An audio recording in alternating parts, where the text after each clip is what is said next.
পরকীয়ার কারণে আমি আমার স্বামীকে ডিভোর্স দিয়ে সেই পরকীয়া প্রেমিককে বিয়ে করার উদ্দেশ্যে বাবার বাড়িতে চলে আসি। পরকীয়ার পরিণতি, স্বামীকে ডিভোর্স দেওয়ার পরিণতি কতটা ভয়ঙ্কর হয়, কতটা খারাপ হয়, আমার সাথে না ঘটলে হয়তোবা আমি এটা কখনোই বিশ্বাস করতাম না। পরকীয়ার কারণে একটা মেয়ের জীবন কিভাবে ধ্বংস হয়ে যায়, শেষ হয়ে যায়, আমি তার জলযন্ত্র প্রমাণ। আমার স্বামী অনেক বেশি ভালো মানুষ ছিল, খুব ভালো মানুষ, আমাকে অনেক ভালোবাসতো। কিন্তু আমি আমার স্বামীকে কোনো মূল্যায়ন করতাম না, ওকে কোনো দাম দিতাম না। ও আমার সাথে ভালো ব্যবহার করলেও আমি ওর সাথে সবসময় খারাপ ব্যবহার করতাম।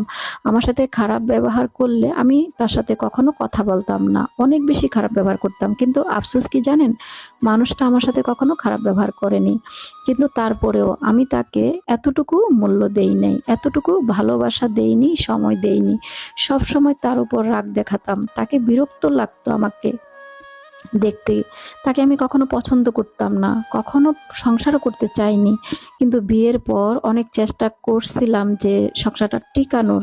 আমার স্বামী যখন অফিসের কাজে বাইরে থাকে, ওর মধ্যে হঠাৎ করে একটা ফেসবুকে একটা ছেলের সাথে পরিচয় হয়। তার সাথে টুকটাক কথা বলতে বলতে এমন একটা পর্যায়ে চলে যায় যে তার সাথে আমার এমন সম্পর্ক হয়, তাকে অনেক ভালোবেসে ফেলি। একটা সময়ের পর সিদ্ধান্ত নেই যে একসাথে দুজন সংসার করব, বিয়ে করব।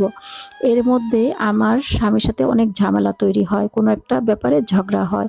সেই ঝগড়ার মধ্যে অনেক রাগারাগি হয়। এক পর্যায়ে আমি রাগের মাথায় বলে দিই যে তোমার সংসার আমি আর করব না, আমি অন্য একজনকে ভালোবাসি, তাকে বিয়ে করতে চাই, তোমাকে ডিভোর্স করে দিব, তোমার মতো লোকের ঘর আমি করব না।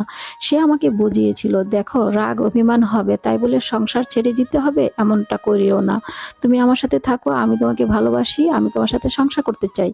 রাগ অভিমান থাকবে সংসার জীবনে, এমন ভুল সিদ্ধান্ত তুমি নিও না, তোমার জীবনটা তুমি শেষ করে দিও না।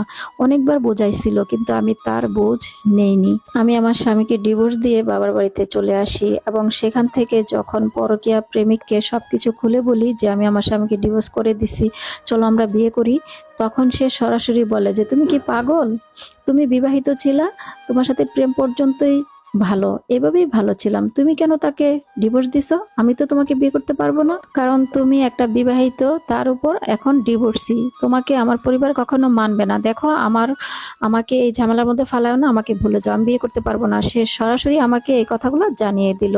পরবর্তীতে আমি আমার মা বাবাকে সবকিছু খুলে বললাম, আমি এমনভাবে ঠকলাম আমি আমার প্রেমিকের কাছে যে আমার এত ভালো স্বামীকে আমি ঠকাইছি। পরকীয়া প্রেমিকের সাথে সুখে সংসার করার আশায় আমি আমার ভালো স্বামীকে ঠকাইছি। আল্লাহ আমাকে ভালো থাকতে দিল না। এই ভিডিওটা ব্রাহ্মণবাড়িয়া থেকে এক বোন আমাকে পাঠিয়েছে।